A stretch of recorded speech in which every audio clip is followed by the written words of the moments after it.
하나님의 축복이 여러분과 여러분의 가정에 넘치기를 주님의 이름으로 축원합니다. 복음 구속사의 개요에 대해서 말씀을 드리고자 합니다. 첫째, 구속사의 흐름입니다. 성경을 보는 관점이 여러 가지 있는데, 예를 들어서 창조신학적인 관점으로 성경을 본다, 이런 것도 있고, 또 특별히 우리는 기독론적으로 예수님의 구원 사건을 중심으로 보는 걸 이제는 구속사적이라고 그러는데, 가장 보편적이고 보수적이고 전통적이고 또 복음적인 접근이 바로 이 구속사적인 접근입니다. 그래서 성경 어디를 펴봐도 거기 예수님의 피가 흘러야 되고, 어느 갈피에서도 우리를 살아계신 하나님의 은혜와 구원의 역사가 보여야 합니다. 이런 개념들이 바로 이 구속사적인 접근입니다. 창세기는 씨와 통치권의 시작입니다. 자, 하나님이 생명을 주셨고 또 하나님이 다스릴 수 있는 권세를 사람에게 주셨습니다. 대형자를 세웠죠. 그래서 그냥 아담에게 다 동물 부르다가 이름 더 지어주라고 그랬지. 통치권을 주신 것입니다. 자, 그 다음에 그러면 출애굽기는 뭡니까? 출애굽기는 이 씨가 민족이 되고 중다해졌죠. 또 통치권이 한 땅을 향하게 됩니다. 가나안이라고 하는 하나님이 지적하신 땅을 향하여 나아가게 됩니다. 자, 레위기입니다. 그분에게 나아가는 비결, 하나님께 나아가는 비결, 하나님과 코드를 맞추고 그분과 함께 동행하는 질서에 대해서입니다. 그러니까 이 씨와 통치권, 하나님의 생명을 우리에게 주시고 생명을 통해 세상을 다스리도록 하는 것이 하나님의 창조의 목적인데, 타락한 죄인이 이런 하나님의 특성들을 상실해 버렸습니다. 그래서 어떻게 하면 우리가 다시 원래의 허락하셨던 씨와 또 인간에게 허락하셨던 통치권 권세를 회복할 수 있느냐 해서 이제는 죄의 문제를 처리하고 하나님과 친밀해질 수 있는 이런 방법을 가르쳐 주는 것이 바로 레위기가 되겠습니다. 자, 그 다음에 민수기입니다. 그 나라를 위한 군사훈련이 되겠습니다. 자, 오합지졸, 노예가 되어버렸고 종이 되어버렸고 죄에 끌려다니는 사람들이 구원을 경험한 이후에 어떻게 하나님을 위한 군대로서 나라를 위해서 여호와의 군대로 준비될 것이냐에 대한 광야의 훈련에 대한 말씀입니다. 자, 신명기는 나라를 얻기 위한 교육, 철학, 정신, 재무장이 되겠습니다. 자, 여호수아서는 드디어 약속하신 대로 땅을 정복하고 하나님의 약속이 성취되는 것을 우리에게 보여줍니다. 자, 두 번째는 신약 성경의 전개입니다. 복음서입니다. 이 전체적으로 씨와 통치권 또는 선십과 킹십, 우리 용어로 말하면 전도와 양육이라고 그럽니다. 이 전도와 양육이 너무 보편적으로 쓰입니다. 보니까 그냥 하나의 어떤 프로그램이나 방법론을 생각하는데, 그렇게 해서 안 되면 이건 본질, 생명을 얻게 하고, 우리가 사람이 애기가 태어나면 생명을 얻게 하는 거예요. 결혼해서 애기 낳잖아요. 그러면 좀 키워야 되죠. 생명을 얻게 하고, 그 또한 이제 양육하는, 이것을 또 통치라고 말하죠. 그렇죠. 우리가 자녀들을 양육하는 게 자녀를 다스리는 거죠. 자, 복음서, 신약성경의 복음서는 예수님이 씨를 갖고 오시고 또 이제 하나님의 나라를 가지고 오십니다. 씨와 나라죠. 자, 사도행전은 이 씨가 이제 번성을 하게 되죠. 이 씨를 강화시키기 위해서 성령이 오셨고, 이 씨를 확산시키기 위해서 하나님의 나라가 뻗어나가게 하기 위해서 성령님이 역사하셨습니다. 서신서입니다.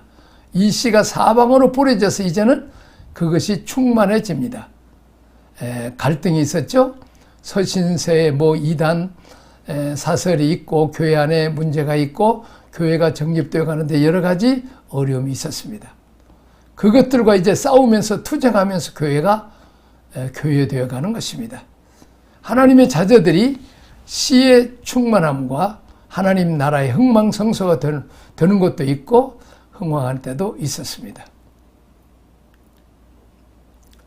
자, 요한계시록에 가보니까 이제 그 7교회가 있었는데 교회는 칭찬 듣는 교회이지만 또한 5교회는 어려움을 겪고 있는 이제 상황들을 우리가 보게 됩니다. 자, 계시록은 씨의 수확과 봄철에 씨를 뿌리던 씨앗들이 다 이제 수확을 거둘 만큼 결실되어 결국 하나님 나라가 완성됩니다. 그래서 우리가 씨와 통치권 관점에서 성경 전체를 한번 이렇게 통찰해 보는 이것이 구속사적인 접근이라고 이렇게 표현할 수가 있습니다. 세 번째, 너는 지금 하나님 나라를 위해서 무엇을 하고 있는가?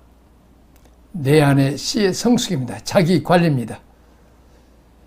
우리가 이 땅에들 떠나 이제 영원한 나라에 가고 지금 사는 삶을 영생이라고 그러는데 그 영생이라는 개념이 단순히 공간에 이동되는 것이 난 그런 개념만이 아니고 우리 안에 이미 뿌려졌던 그리스도의 생명의 씨가 내 속에서 어떻게 성장하고 있는지 자기를 잘 관리해야 합니다. 두 번째는 씨의 확산입니다. 전도입니다. 내 안에 있는 씨가 이제 성숙해서 열매를 맺으면 이제 종자가 되어서 사방으로 뻗어나가게 됩니다. 이걸 우리는 전도다, 선교라고 말을 합니다. 자, 세 번째로 씨를 키웁니다. 양육입니다. 내가 뿌려놓은 씨앗들이 어떻게 잘 크고 있는지 잘 돌보는 것을 양육이라고 그럽니다. 자, 그 다음에 이제 네 번째, 나라를 세웁니다. 셀, 교회입니다.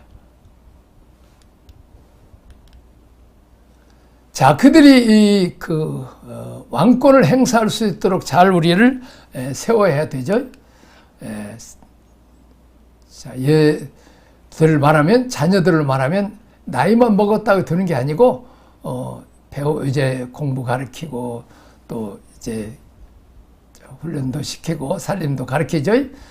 이제는 커서 배우자를 만나서 가정을 이룰 수 있도록 부모가 격려해주고, 충고도 해주고, 삶을 살아갈 수 있도록 도와줍니다. 요즘 부자 부모들은 아파트도 사주고, 차주 사주고 있는 사람도 있죠. 어찌됐든 우리 아이를 잘 키워서 그 아이가 정상적으로 가정을 이루어서 어떻게 해야 돼? 살아갈 수 있도록 부모가 배려해주는 것을 우리는 양육이라고 말합니다. 그들이 가정을 꾸리는 걸 이제 하나의 교회 안에서는 셀이라고 말할 수 있습니다. 자, 선교사를 보낸다는 게 뭘 말하고 있어요? 그냥 전도 잘 키워가지고 자기 몫을 감당하고 있는 사람을 전혀 복음이 없는 지역, 나라에 가서 그 사람인데 어떻게 해야 돼요? 전도해서 또 양육하고, 이제 또 셀을 만들고 교회를 만들죠. 선교사들이 가서 처음에는 전도하고 또 이제 교회 세우고 셀을 만들고 그래서 양육하고 그러죠. 자, 거기서 또 전도하고 양육하고 해서 이 셀이 뻗어나가고 다시 또 선교로 재생산할 수 있도록 도와주고, 그러니까 가정의 구조가 그대로 교회 안에 있어야 되고, 이제 언제 언밸런스가 돼버린 거예요? 313년에 기독교가 공인되면서부터 로마 정부가 교회를 이용하기 위해서 예수를 믿게 되는 이런 메리트를 주게 됩니다.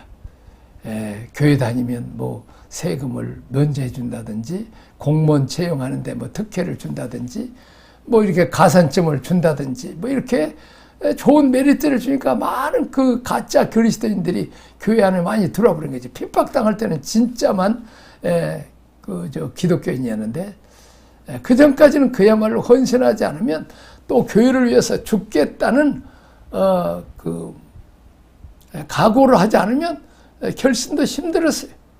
세례도 받을 수 없어요. 진짜만 교회 안에 들어왔는데, 이제 국가가 교회를 이용하기 위해서 장점을 주게 되니까 이제 잘못된 거죠. 이 잘못된 사람들이 교회 안에 많이 들어와 가지고 교회가 이제는 밸런스를 잃어버리게 됩니다. 그러면서 이제 교회 안에 나타난 특징이 소위 이런 주의종들이 하고, 성도들은 헌금 좀 내도록 일주일에 한 번 가서 예배나 드리면 될 테니까 일은 당신들이 하십시오. 목회자들에게 다 맡겨버린 양분화 되는 거죠. 마치 이제 축구장에 가서 공을 차야 될 이런 선수들이 스탠드로 올라가고 목회자들 보고 가서 공 차라는 거예요. 그리고 그냥 잘 차니 못 차느니 손가락질을 하고 그러면 안 되죠. 자, 전도를 해와도 누가 양육하는가? 이제 목회자만 하는 게 아니라 목회자에게 양육받은 장로님, 권사님, 집사님들이 셀 리더들이 해야 되죠. 근데 어떻습니까? 우리가 월급은 이제 교육자들에게 드릴 테니 양육까지도 다 알아서 하십시오. 그건 잘못된 거죠. 16세기 종교개혁이 일어나면서 만인 제사장설이 나왔지만 여전히 그리스도인은 이 전인적인 씨와 통치권의 이 구속사의 두 축을 갖지 못합니다. 편향독이 한쪽으로만 이렇게 일을 하게 되죠. 자, 그런데 감사하게도 20세기 들어와서 이제 교회가 원래 위치로 돌아갑니다. 가정교회 셀, 소그룹 해가지고 이제 예배는 대그룹, 주일 예배, 주중에 이제 소그룹으로 모이는, 이렇게 서로 관심을 가지고 사랑해주고, 집이 어떻게 사는가, 또 가정형편 어쩌는가, 또 남편이나 자녀들 어떤가 서로 가지고 함께 기도해주는 이 초대교회 원형으로 움직이고 돌아갔어요. 이게 아주 잘 되는 거죠. 자, 목사님 이러면 안 되고, 목사님들은 교인들을 새끼 잘 낳고 새끼를 잘 양육할 수 있도록 돌보는 역할을 해줘야 된다는 거죠. 일은 누가 해야 돼요? 셀 리더들이나 교인들이 해야 된다는 거죠. 사람들을 키워서 사람들을 하여금 일할 수 있도록 도와주는 게 목회자가예요. 근데 어떻습니까? 목회자 혼자 다 해버리면 성도들은 다 병신도가 돼요. 병신도. 너희들을 데려오면 내가 다 키워줬다. 이건 과보입니다. 과보의 어머니, 시어머니, 또 친정어머니. 어떻습니까? 비정상적이죠? 엄마가 들으면 아이를 낳아놓고 보고 또 키우면서 또 엄마 아빠 역할을 분담해서 해야 되죠? 교회가 정상적으로 돌아가면 전도도 하고 또 전도에 한 사람을 데려다가 양육도 하는 또 이 셀, 또 이거 두 가지를 다 할 수 있어야 된다는 거죠. 어떤 사람은 전도하고 어떤 사람은 양육하고 물론 그럴 수도 있죠. 이제 우리 가정이 원형적인 개념으로 또 교회도 이렇게 전도하고 양육을 같이 하는, 그래서 이제 목회자가 장로님이나 권사님, 집사님, 셀리자들을 양육하면 그들이 새로운 교인들을 양육하고 또 양육한 자들이 양육을 받고 또 몇 년 있다가 또 밑에 있는, 그래서 이제 교인들이 누구든지 새로운 교인 오면 딱 끼고 출애기부터 이렇게 먹이는, 양육할 수 있는 지도자가 돼야 되죠.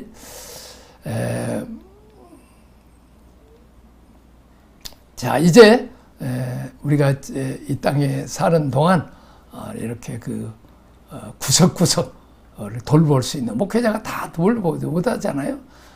장로님, 권사님, 집사님들, 청년들까지라도 다 이렇게 잘 이렇게 해야 되죠. 자, 어떤 그 장로님 아들이 자살을 했어요. 근데 그 아들이 면회가 왔는데, 휴가 왔는데, 부모 조금 만나고는 그냥 컴퓨터 방에서 계속 이렇게 하다가, 그러니까 사람 사귈지도 몰라. 그래갖고 그냥 자살한 거예요. 그 나중에 중대장이 한테 왜 죽었는데 보니까, 원래 그 문제가 있는 정신과 치료를 받아야 되는데, 중대장도 바빠서 좀 사병을 못 챙기는 거예요.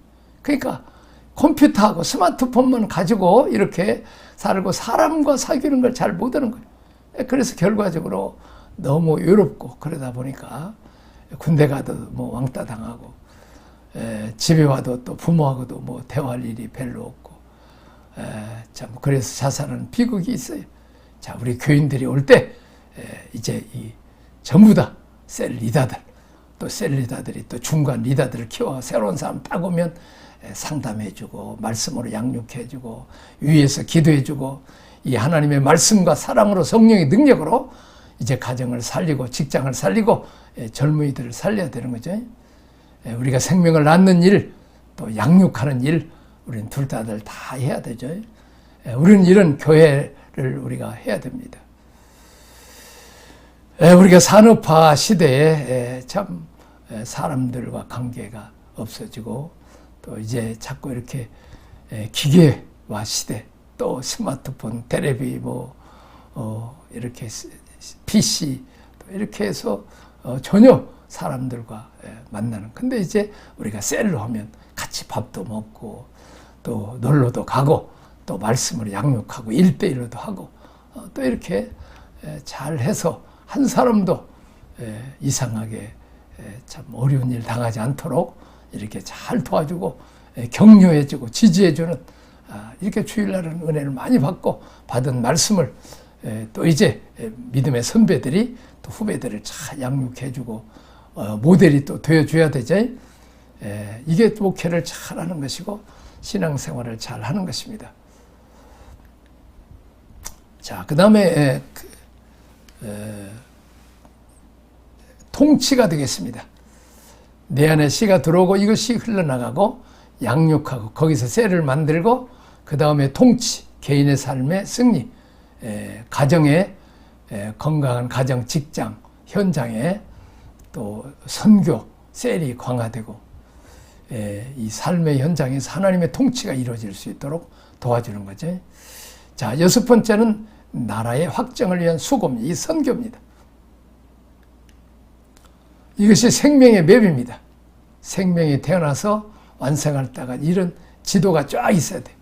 목회자가 이제 장로님들, 권사님들을 쭉 했으면 그 전사님들이 또 자기 밑에 제자들, 마치 이제 부모가 자녀를 셋 낳았다. 그러면 셋 낳아서 셋이 결혼해서 둘씩 셋씩 낳았다. 또 진수 낳았다. 이렇게 쭉 패밀리 트리가 있어야 되는 것처럼 그런 것들이 영적으로도 있어야 되는 교회 안에. 근데 나만 혼자 예수 믿고 천국에 혼자 가면 부끄럽죠. 너는 몇 명이나 영적 양육을, 영적 선지를 낳느냐? 그랬더니 할 말이 없어 버리면 안 되는 거죠. 그 다음에 봅니다. 7영역 어떻습니까? 가정, 교육계, 정치계, 경제계, 예술계, 문화, 교회 또 9가지 미개척 영역의 영역 전쟁에서 여호수아를 쓸 수 있도록. 자, 여호수아에서 보면은 하나님과의 관계에서 기본 준비가 돼 있죠. 5장에까지 해서 기본 준비를 갖춘 다음에 두 번째 전략입니다. 6장에 전략이 나오기 시작하죠. 그 다음에 땅을 정복하고 다스리라. 3장은 승리의 노래가 있고 4장은 얻은 전리품을 분배하고 분배된 기업이 있겠습니다. 3장 위에 얻은 전리품을 나누게 되고 그 기업들을 분배하는 거 볼 수 있죠. 우리 교회 생활에서도 여호수아서를 쓸 수 있도록 훈련을 해야 됩니다. 자, 네 번째, 지금 나의 교회의 영적 성장의 단계는 어디 있는가? 목자의 준비, 목자의 접근입니다. 자, 출애굽기 1장부터 11장까지는 목자가 준비합니다. 자, 두 번째 6월절입니다. 구원받게 해주는 거죠. 12장입니다. 목자가 준비돼서 한 사람을 만나서 피의 복음을 가르쳐주고 예수님 영접하게 하고 대속의 원리 가르쳐주고 12장이죠. 자, 3번 홍해를 건너게 하심, 세례받게 하는 거죠. 근본적인 결단을 내려놓고 하라. 출애굽기 13장, 14장이 되겠습니다. 자, 그 다음에 네 번째, 광야 생활의 반복 훈련입니다. 세례받은 것에 대한 반복적인 훈련입니다. 15장부터 18장까지 되겠습니다. 자, 다섯 번째 기준이 바로 서 있는가? 진리, 원칙, 하나님의 규범을 가르쳐 주는 거죠. 19장에서 24장, 신의 살입니다. 자, 6번, 예배자입니다. 성령으로 하나님께 나아가는가? 매일 하나님의 깊은 곳으로 나아가라. 지성소까지 나가는 거죠. 25장부터 40장이 되겠습니다. 자, 일곱 번째, 그 다음에 이제 이런 예배 생활 안에 성공한 사람들이 지성소의 사람이 돼서 하나님의 스피릿으로 무상한 왕 같은 제사장으로 나오라. 다시 현실 세계에 돌아오는 것을 40장 이후라고 말할 수 있죠. 왕 같은 제사장으로서 삽니다. 자, 다시 한번 순서를 잘 봅시다. 한 사람의 목자가 준비됐어요. 먼저 사람들이 찾아가서 전도를 할 때 뭐부터 시작해야 돼요? 피의 복음을 가르쳐 줘야 되죠. 예수님 영접시키고 피의 복음 가르쳐 주는 거죠. 그 다음에 뭘 가르쳐 줘야 돼요? 부인, 세례를 가르쳐야 되고 그 다음에는 광야 훈련을 도와줘야 됩니다. 삼위 하나님의 이름으로 자기를 내려놓는 방법, 교회와 하나님을 얻는 방법, 광야 훈련이죠. 그 다음에 뭘 가르쳐줘요? 말씀, 하나님의 진리, 기준의 신의 산이죠. 그 다음에 예배 훈련, 하나님의 임재 앞으로 나아가도록 하는 거죠. 출애굽기 25장에 40장까지 나왔을 때 그들이 제사장으로, 만인 제사장으로 살 수 있도록까지 우리가 성장시켜야 된다는 것입니다. 우리가 성령 안에서 잡고 구원의 로드를 가지고 지금 내 교회, 교인들이 어디만큼 가고 있는지 또 나의 목회는 뭘 어느 단계에 지금 머물러 있는지를 자꾸 분별하고 다음 단계로 끄집어 올려야 하는 것입니다. 자, 말씀의 역사입니다. 오직 하나님의 원칙, 하나님의 말씀으로 나라를 세워가라. 나라의 헌법이 있듯이 하나님 말씀으로 하나님 나라, 교회를 세워가야 되죠. 자, 예수님이 오셨는가? 첫째죠, 예수님이 오셨는가? 자, 성령님이 역사하고 계시는가? 그 나라가 얼마나 진행되고 있는가? 구속사의 전개는 예수님 오셔서 어떤 일을 하고 계시는가? 내게 씨와 밭은 어떻게 준비하고 있는가? 부러진 씨들이 내 안에 들어와서 얼마나 결실하고 있는가? 나의 생육, 번석, 충만의 역사는 어떠한가?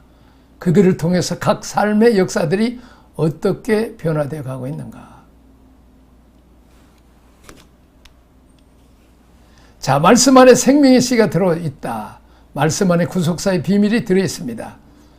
말씀이 일을 하고 부흥을 가지고 열매 추수가 오게 해야 합니다. 자, 말씀으로 일하는 부흥을 기대하라. 주여, 길지 않은 인생입니다. 영광이 아닌 길, 하나님 나라가 아닌 일에는 나의 생애를 허비하지 않게 하옵소서. 우리가 그렇게 기도를 해야 되겠죠. 기본 구조 우리가 또 외워야 되죠. 자, 마태복음 전체 교회입니다. 1장, 2장 왕의 오심입니다. 자, 그 다음에 3장, 4장 왕의 대관식과 왕의 대결입니다. 자, 5장, 7장 왕국의 질서입니다. 그 다음에 8장에서 10장 왕의 통치권, 11장, 20장 두 왕국의 충돌입니다. 21장, 28장 왕국의 승리가 되겠습니다.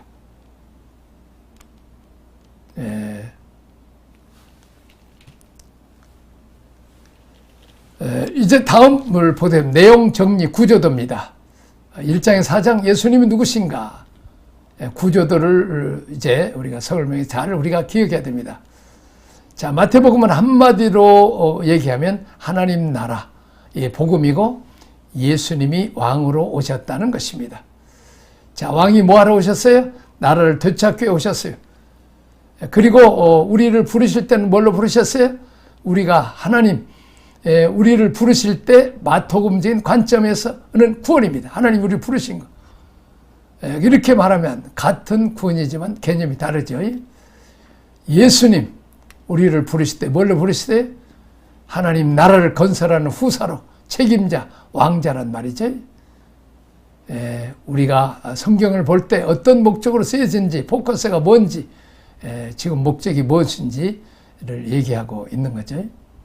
자, 1장, 2장 서론이죠. 왕의 오심입니다. 1장에서는 예수님이 왕의 족보를 가지고 오셨습니다. 왜냐하면 예수님은 왕이시기 때문입니다. 정통성을 갖고 오셨다는 것입니다. 왕의 후손으로 오셨다는 거죠. 유대인들에게 이분이 왕이라고 하는 이 유대파 출신인 이 마태복가 유대인들이 잘 알도록 이 족보를 강조하는 거죠. 유대지파의 족보를 쫙 설명합니다. 거기서 마리아와 요셉이 등장을 합니다. 하나님의 구속사에 왕이 오셨는데 씨는 성령이 준비하셨어요. 밭은 누가 준비해야 돼? 사람이 준비합니다. 지금도 마찬가지입니다. 성령께서 은혜로 역사 속에 찾아오시지만 씨 뿌리는 일은 하나님의 전적인 주권적인 역사이지만 항상 우리가 뭘 준비해야 돼요? 내가 그분을 모실 수 있는 마리아가 되어야 됩니다. 그분을 낳아드릴 수 있는, 그분을 전달할 수 있는 그분이 그릇이 되어야 되고 해야 됩니다. 또 누가 있어요? 옆에 예수님을 낳는 마리아를 돕는 요셉이 있었죠. 그래서 우리가 다 마리아건 요셉이건 두 일을 같이 할 수도 있고 또 분할할 수도 있습니다. 항상 왕을 모실 수 있는 마리아 요셉이 있어야 됩니다. 하나님이 세상을 구원하신 방법이요. 하나님은 사람을 사용하십니다. 하나님이 직접 하실 것 같으면 창세기 3장에서 끝을 내죠. 예수님 오실 때도 마찬가지입니다. 만일 사람에게 일을 맡기지 않았을까 하면 예수님께 십자가에서 모든 문제를 해결하면 됐죠. 그런데 그렇게 하지 않으시고 우리를 기다려 주시는 거죠. 지금도 우리가 사는 지역의 그 구원 역사를 우리 교회를 통해서 이렇게 해야 되는 거죠.